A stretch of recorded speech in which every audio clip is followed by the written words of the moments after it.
Amy Duggar has pleaded for her brainwashed cousin Anna to divorce her husband Josh, as he has been sentenced to 12 years in prison on CP charges. Josh, 34, was sentenced to 12 years behind bars for receiving CP on May 25 after he was found guilty of the crime back in December. In an exclusive interview with The Sun, Amy, 35, begged for her cousin-in-law to divorce the convicted felon. Amy told The Sun, "There could be a better life.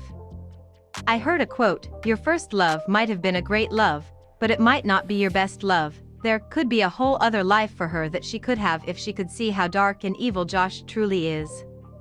She's delusional." Amy even opened her home to Anna and their 7 young children she shares with Josh, as she continued, "We have room here. We can make bunk beds. We can do whatever it is to help. You have to ask for it, you have to reach out. We've tried." The 3130 clothing owner revealed the last time she spoke to Anna was in November, as she acted like nothing was wrong. Amy blamed the family's Institute in Basic Life Principles religion for Anna's decision to stand by her husband, as she explained, "Once you're an IBLP, you're brainwashed into believing whatever your husband tells you or someone you respect tells you. It's an umbrella of protection is what they call it. Your husband is over you and you trust them no matter what. You never ask questions and you never think for yourself. You're not allowed to. You're not supposed to." The mother of son Daxton, too, continued, "I don't know how you could not think he was guilty after all the trial. I know he's guilty. I feel like the whole world knows he's guilty. If she wants to turn a blind eye, maybe that's her way of surviving and coping through all of this. There is a darker side to him, a terrible side." When asked if Anna would leave if Josh got a sentence over his requested 5 years behind bars, she responded, "I have no idea. I haven't thought about that. More than likely. There is a big possibility of that happening. Which is terrible. It's so sad." Anna and Josh have been married for 13 years and share 7 children together. Anna attended every court hearing and day of trial, as she was also in the front row at sentencing. Josh's attorney, Justin Gelfand, mentioned Anna's support while describing his client, as she knows him best despite the charges against him. Arkansas Judge Timothy L. Brooks sentenced Josh to 151 months in prison on May 25. According to The Sun's court reporter, Josh appeared stoic as he received his sentence, which also includes $50,100 in fines. As he read his decision, the judge called Josh's crimes the sickest of the sick to the packed courtroom. He then said to Josh, "You have done some very bad things. But in your life as a whole, you've done good things. The true test of a man's character is what a man does when no one is watching." Referring to Josh's insistence that he's innocent, the judge continued, "I find it aggravating. It's better to hang a millstone over your head and jump into the ocean if you're going to hurt one of my little ones. I am sure he's watched several children get hurt. If the Bible says jump in the ocean and drown, how long would that equal in prison?" She continued that 20 years in prison isn't enough for her cousin. She explained, "It's not justice for the children. There will never be justice for the children. 20 years isn't enough." And Amy learned of the CP arrest that took place in April 2021. She said her heart sank so low that day and it's never honestly come back up. She continued, "It's been one long hard heartbreak for the children. It's so heavy. I was shocked. Absolutely shocked. I knew he had an adult video problem, but I had no idea it went to the lowest of the low. Very demonic. Extremely demonic to enjoy that. Where did the turn happen? What caused this to happen? My only thought is there is trauma somewhere. I don't know if that trauma has been announced. I don't know who caused it.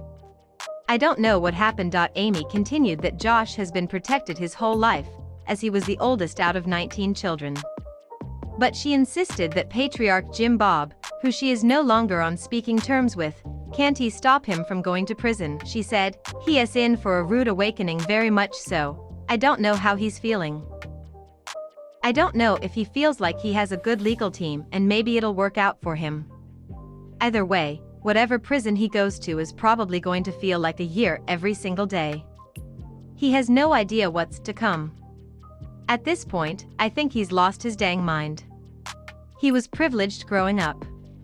Weren't we all? We were part of a TV show. You grow up on camera, you think you have perks. I don't think he's ever really repented and taken responsibility for his actions because he's never had to until now.